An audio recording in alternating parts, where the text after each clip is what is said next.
Winter weather has long inspired myths and legends of mysterious creatures. In the West we have Jack Frost, and in Eastern Europe they have Dead Moroz. It seems like everywhere you go there is some kind of creepy personification of ice and cold and snow.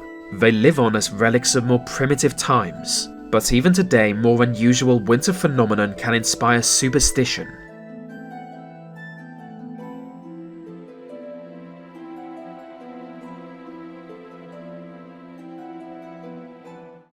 Many have been left terrified by light pillars, for example, believing it was some kind of alien invasion.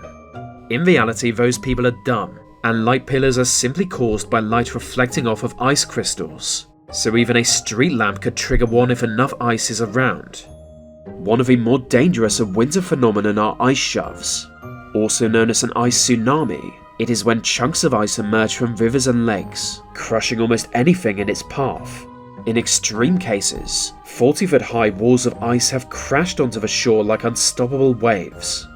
While slow-moving, it cannot be stopped, meaning your only chance is to run away, or maybe just walk. That's the one upside. Yes, it might destroy your house, but you do have time to find a nice viewing spot. Countless buildings have been buried, countless businesses lost, and we can only imagine how many people were killed by ice shoves. Sudden and unpredictable, they can be caused by all kinds of things, from ocean currents to changes in temperature. So while more vulnerable regions have built coastal defenses, ice shoves can still be deadly. Less dangerous yet far more mysterious are Fullstreak Holes. For obvious reasons, they are also known as sky punches, and they require extremely specific conditions in order to form. I'm not going to give an in-depth description of those conditions because, to be honest, I'd rather be dead. But in short, it has to be just cold enough for a section of cloud water to freeze, causing it to fall from the sky, but not cold enough to freeze the rest of the cloud. The end result looks like God got angry and punched the sky, so we can forgive people who mistake them for UFOs. Some occurrences require not only specific weather conditions, but also specific locations.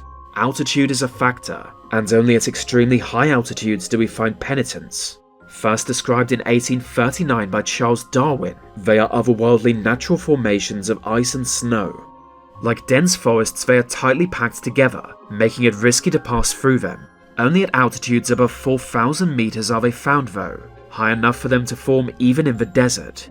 As such, snow evaporates unevenly and incredibly slowly, resulting in spike-like structures.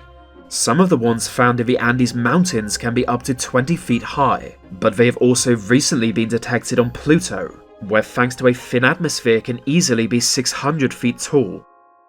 Thunder snow is weird, and yes, it's just like it sounds. Thunder and lightning while it snows. Thunder snow is so rare you've probably never heard of it.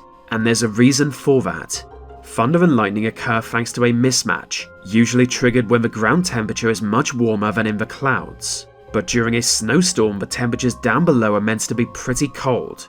So how could these two things coincide? Well, they hardly ever do. When it does, thunder snow seems to happen during particularly intense snowfall. You can imagine ancient humans barely surviving a blizzard, only to be struck by lightning like the morons they were. Thunder snow is more common in Japan and Scandinavia, but even there it's an occasional thing.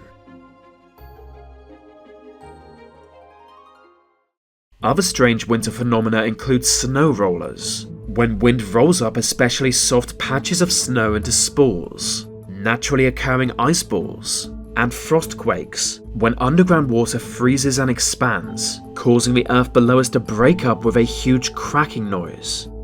So be careful this winter, and remember, even if there's no ice and snow where you live, there might still be a serial killer.